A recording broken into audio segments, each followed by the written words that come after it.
Driving through the canyon, my soul demanding tough evil landing,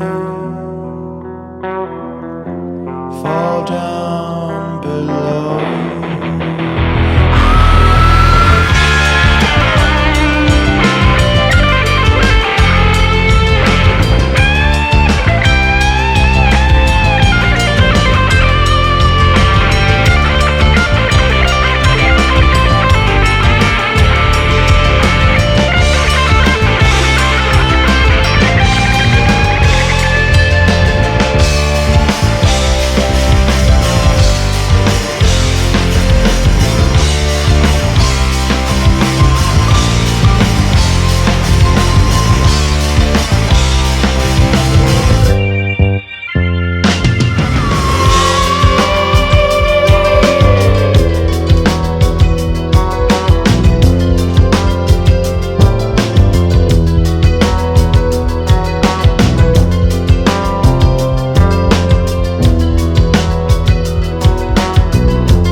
To me, the most difficult thing to overcome would be the death of a parent, a grandparent, a loved one, or even perhaps a pet that you were fond of. You know, for me, it was the death of my father at a very young age, and that's got to be one of the most difficult things I had to overcome in my life. I found out my dog had cancer, and he was only going to have around 6 months to live, which is very sudden out of the blue for a very healthy and normal dog. This didn't seem like a lot of time, and that's because it wasn't. For those 6 months, it seemed like there was always a cloud over my head. It was always a thought that one of our beloved family members soon wasn't going to be here anymore. And you really can't picture life without them until it happens.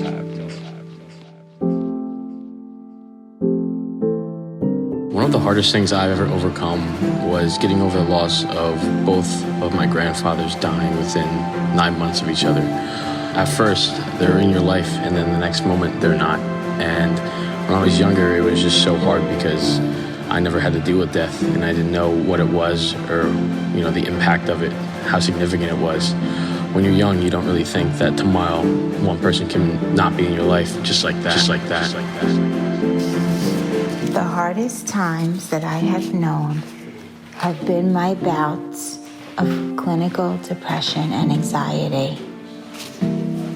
Although I am glad to say I have bounced back from them, it was not an easy road. Not having my mom from an early age always left an empty space in my heart, and my thoughts would sometimes get stuck on her, wondering why my mom. Is she okay? Is she missing us? When will I see her? These thoughts and feelings were manageable to me when my mind was occupied, going to school and working. However, when other hardships in life occurred, like unemployment, the idle time was a catalyst for a return of what seemed unmanageable anxiety and depression. All right, so one of the more really difficult things that I've had to go through, like emotionally and overcome in my life, was getting through like this breakup.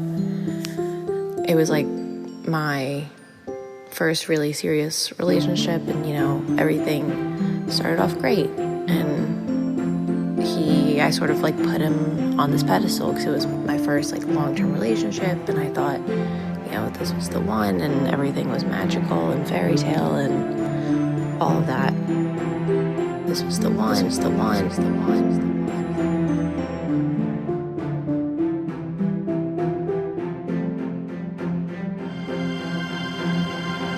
With this guy, I kind of put his needs above my own and made it all about him, and kind of lost myself in that process. As things started to turn sour, it was more of just like whenever we fought, it would be my fault, and he could do no wrong, and I was the one that was always wrong. And there was more issues than that, obviously, but one thing led to another, and we got older, and he went off to college, and he cheated on me, but everything was okay because he came back and told me. And so, or at least that's the thought process that I was fed. There was a few other things, obviously, that he made me feel. So when things ended, I didn't really know how to continue, and that put me in a really dark place for a while. One of the most difficult things I had to overcome would be learning how to be independent. Yes, I know that sounds a little silly, but I always put others before myself and never focused on just me. For example, in all my previous relationships, I always made sure my significant other was emotionally and physically okay before myself, which definitely took a toll on me. It was not until last year that I realized this about myself.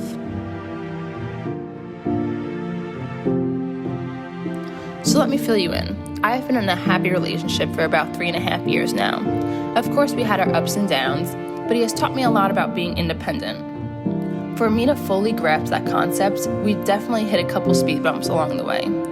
During this last hardship, we both had to express some things that weren't the easiest things to hear. You don't know how to be alone. You always depend on me. Learn to do things yourself. Stop being so insecure. You are pushing the people that actually love you and want to be with you away.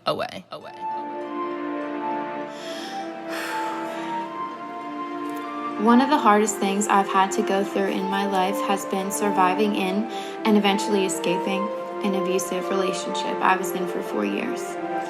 It started when I was 15, my first year in high school. He was a senior at that time, and when someone older than you with so much power, it seemed, is interested in you, it's exciting. Sometimes you hear bad rumors about someone like that, but you want to ignore them because you want to get through to that person and help the person become better.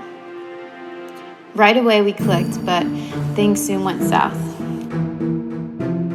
In a relationship like that, where one person demands all of the control, the other person is left living in a constant anxiety, not wanting to piss him off. You're walking on eggshells the entire time. I was terrified to do anything out of fear for my own safety. I couldn't make friends, male or female. I couldn't share any concerns with even my mother or my sister because all of my messages were being monitored, intensely monitored down to the minute. I developed severe depression and social anxiety. I lost weight. I stepped foot in my freshman dorm maybe every 2 weeks. He would wait outside my classes in his car for me. He made fake phone numbers to test me with, and he convinced me not to go to the police when I knew I should have.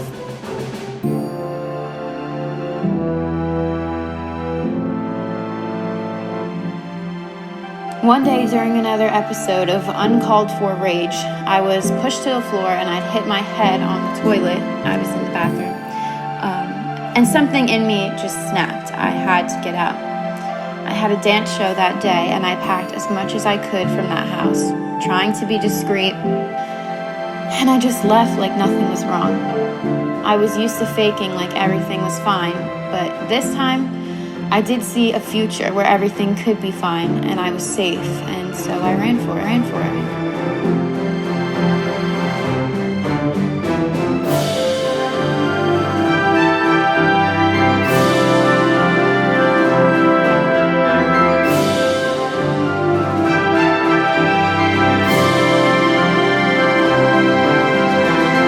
It was a slow recovery that required a lot of patience, perseverance, and support. And my productivity was the final strategy that propelled me into a full recovery. My dad had given me some advice during this time, and it was never to look back. Always look forward to the future. You cannot change the past. As far as what advice I would give for someone else going through it, I would say if you happen to be religious or believe in a deity, you could turn towards that. If you want to seek counseling or go for professional support, I would advise you not to go it alone.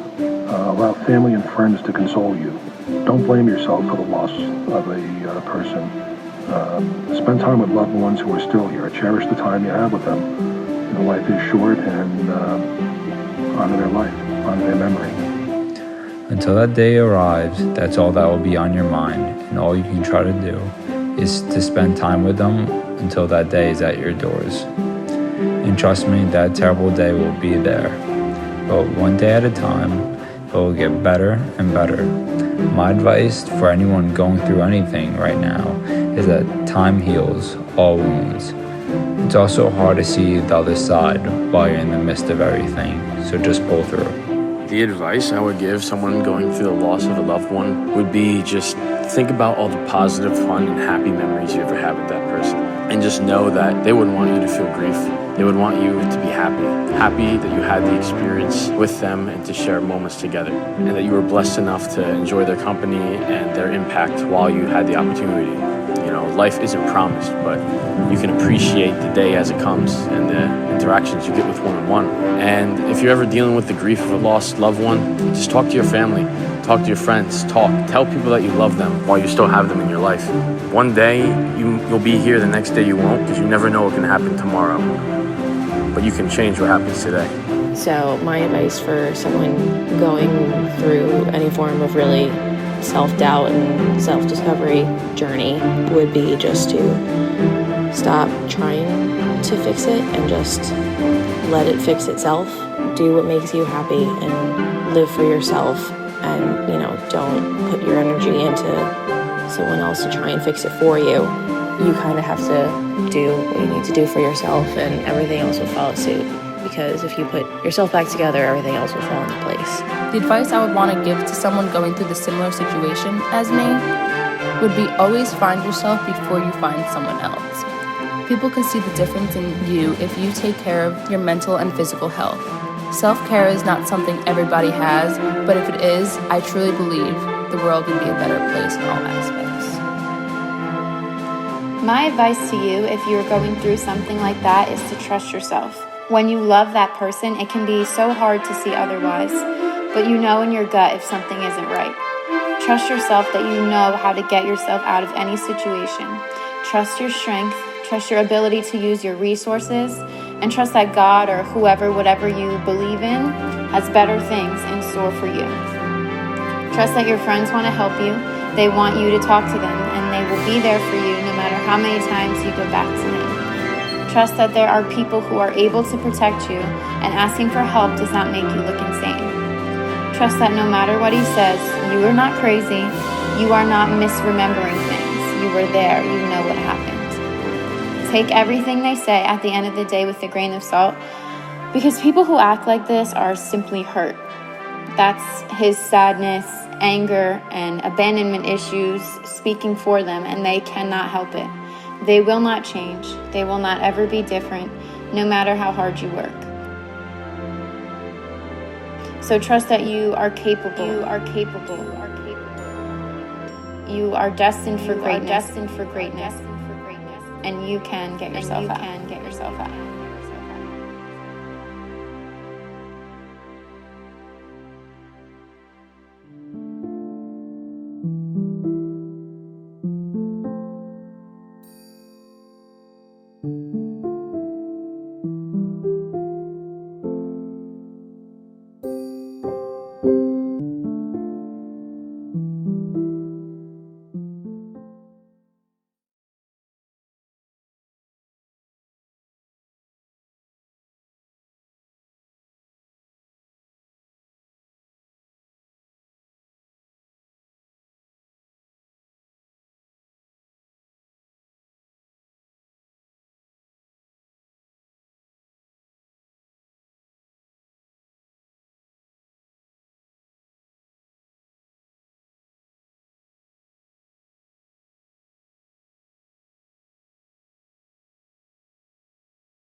We are artists.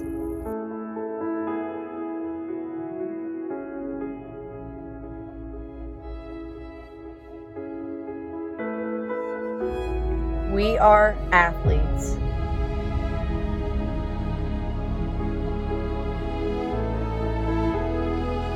We are dancers.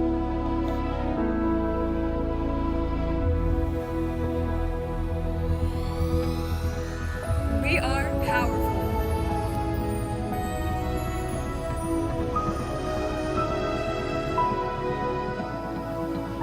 We are women.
It starts with a vision. You picture this future for yourself, a concrete dream. So vivid within, it drives you full steam ahead. A curious mind is a powerful thing. A new chapter in life is what they call it. Passion ignites the flame. It burns confidently until the real journey sinks in. What fails to be remembered is the reality of it all.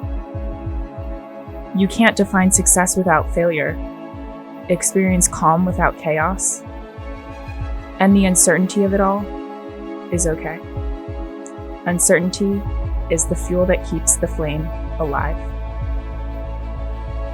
Before you know it, you've traveled the path. A concrete dream, shattered and remodeled into something new. Unfamiliar, but meant to be. You glance back at the fading silhouette of your younger self, reassured by the lift of limitation, endless steps to discover. A curious mind is a powerful thing.